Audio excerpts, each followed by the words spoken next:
Welcome back to the channel, everybody. Today we're watching Tarek Khalifi versus Samuel Erickson. This is a fight from the Karate Combat card that I was just on, number 37.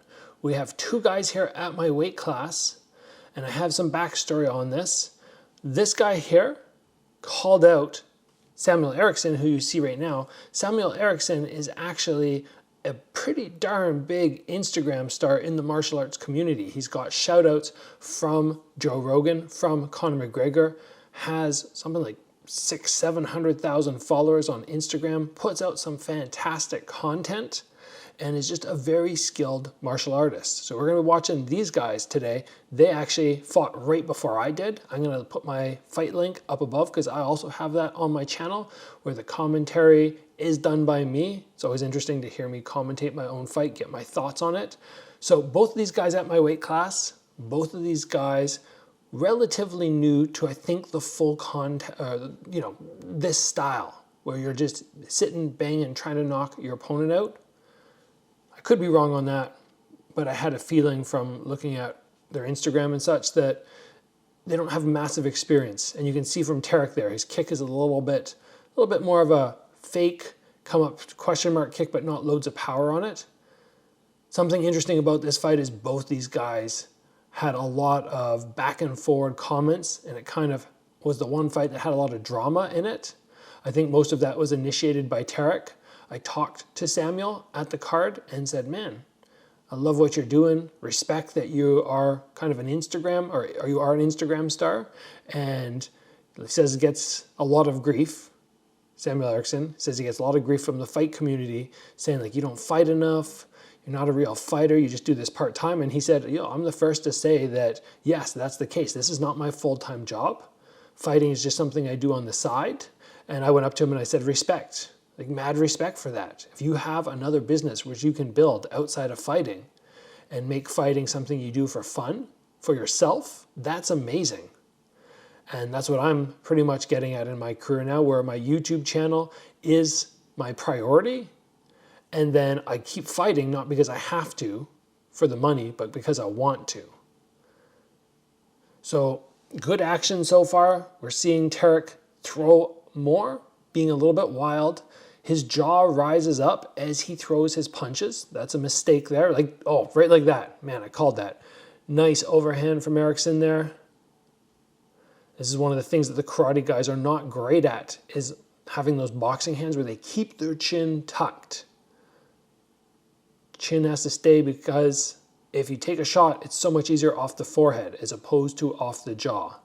Once your jaw is raised up, your head has really nowhere to snap back.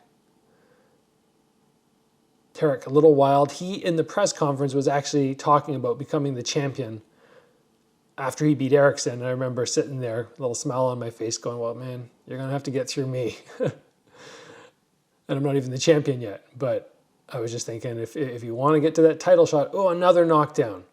I was thinking, if you want to get to that title shot, I'll fight you. I don't even know anything about him, but... So that's what you can just do. See, if Erickson attacked there, he was at danger of those up kicks because he can't kick downwards. So he just lets him get back up. I'm not sure what he's commenting to the ref about right now. He looks like more of an MMA fighter. Erickson, in his style, he's throwing nice punches. He's not bouncing around with loads of the flashy kicks, although I've seen on his Instagram that he can absolutely bust out the fancy kicks. But those take more energy. They have less probability of actually landing. So he's doing a good job. Look at that. Good power in that shot. So he's just thumping Tarek right now. Really. All right, there's the close of the first round. The mouth guard is out. In my opinion, if your mouth guard falls out once, the next thing you should be doing, as soon as the fight is done, sorry, not the next thing, the first thing you should be doing as soon as the fight is done is going and investing in a mouth guard which stays in, a custom one, which almost feels like it's latched in, like suctioned in when you're fighting, because you don't want it popping out and then taking a shot with no mouth guard. Let's see if they give us any more slow motion highlights here. That one just narrowly missed. In this position, George was saying something the other day, George St. Pierre, who's commentating my fight, he was saying it's a mistake for fighters not to utilize the fetal position once they go down because there's no threat of submission.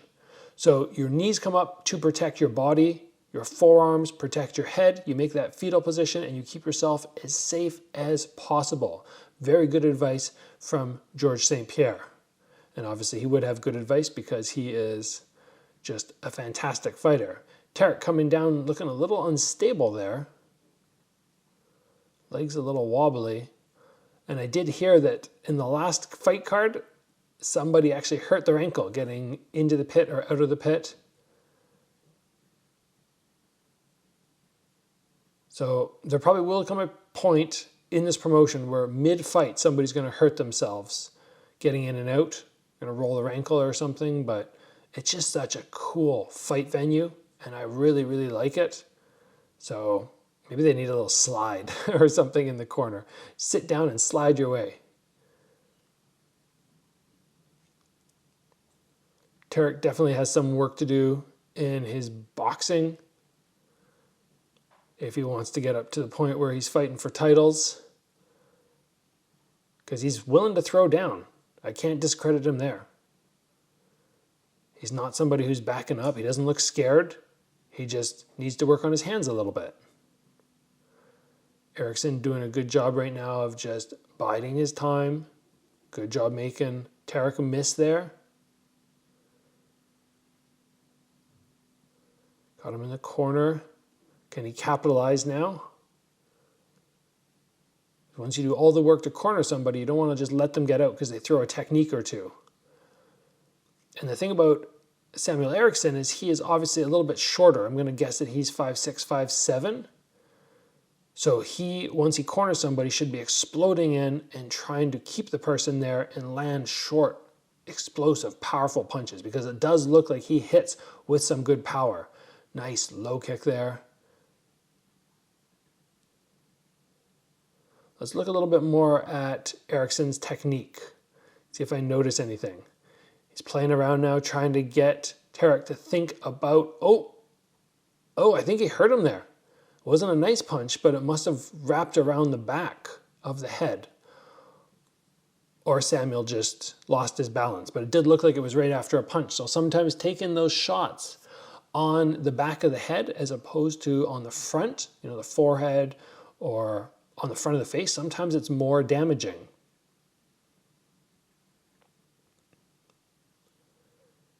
Tarek sure throws that front kick really hard, like actually lunging forward, falling through with his weight. Looks slightly unbalanced.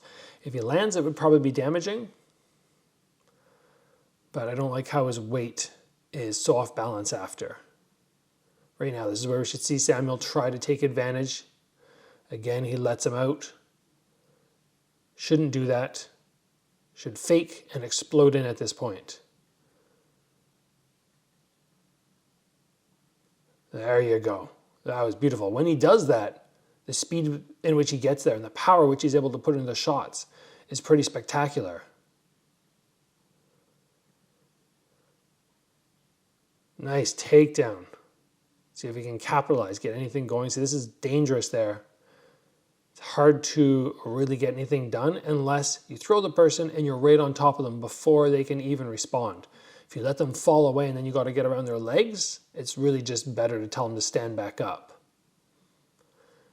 So that was a closer round. It could have even been scored for Tarek. Let's see. Yeah, right on the back of the head. So that was definitely a knockdown. Now, in karate combat, they don't give you a 10-8 round because you score a knockdown. But I'm going to say that damage is still the priority, and the most damage obviously was created by Tarek because he did land that knockdown. We did see Samuel land some nice sharp power shots, but not enough to win the round.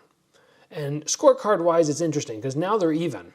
But in my mind, Samuel, overall, if you look at the fight as a whole, he's far ahead. But now he has to come out in the third round and go, okay, I got to win. I got to win this round if I want to take this fight.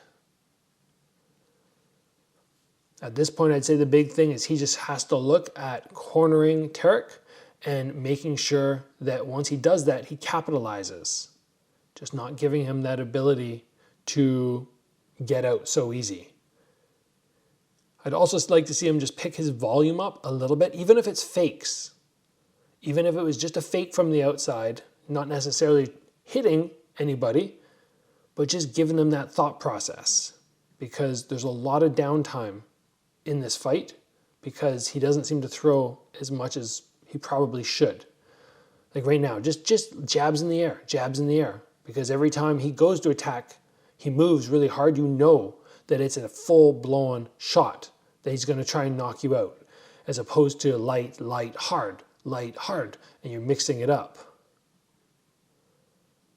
Overall, I'm very impressed with his fight style and his technique and his power. That one was hard to tell. I missed it. Must have blinked. Couldn't tell if he got hit or if he just lost his balance. It looks like his ankle is hurt. And I saw a picture after of Tarek having a rolled ankle in the middle of the fight. And it looks like he's definitely struggling right now. He's holding his left ankle. So he definitely got hurt there. He just stepped in the middle of a punch. Okay, there we go. So it's a self-inflicted ankle roll. And, you know, he could have won the fight. He was behind in that third round. Samuel Eriksson was ahead, in my opinion. But I heard that there was a TKO finish. So I just figured that, you know, Samuel jumped in, hit him hard, took him down. And I went, oh, okay, well, Tarek's not on my radar of anybody to fight because he just lost, but it wasn't that kind of loss. I guess I just heard him talking about the Karate Combat title and I went, I'll fight this dude. Yeah, look at that roll. It's because he caught the edge of the pit. So there's another precarious situation with this pit, and you got to be careful with those legs. Interesting fight. It looks like he's got Mike Perry there. Interesting fight. Again, we see two stylistic differences, which is something we're going to see in Karate Combat quite a bit. When we start bringing in guys who are not utilizing that karate style, people have to adjust to that side stance, that bouncing.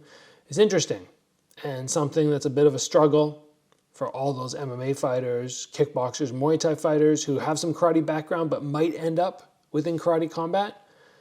I'm going to have to start training for this more, because if you're fighting somebody like Tarek there, who moves around a lot and is very explosive in different ways, it's something new that you got to focus on. If I fought somebody like Samuel Eriksson, he just kind of fights like a normal dude, and I wouldn't have to make any massive adjustments. So I hope you guys enjoyed this fight. Remember, Samuel Eriksson, super nice guy. Talked to him 3 or 4 times when I was there. When this guy's down to earth, you can find him on Instagram, follow him. He has some cool stuff on there. Super talented, athletic guy. Good win for him. Like he said, he doesn't fight that frequently, but I'm sure we'll see him back in Karate Combat, and I'm looking forward to seeing who he fights next. I mean, I'm always up for taking a fight with him as well. Maybe get some extra Instagram followers from him. But honestly, I think I'd rather, just because he's a nice dude and I've talked with him and I liked him, I'd rather just go over to Sweden and do some filming with him as opposed to fight him at this point. So I'm going to call it a day, guys. If you enjoyed the video, please give it a like. If you haven't already, join the channel, get subscribed. I'll see you guys back here soon for another episode.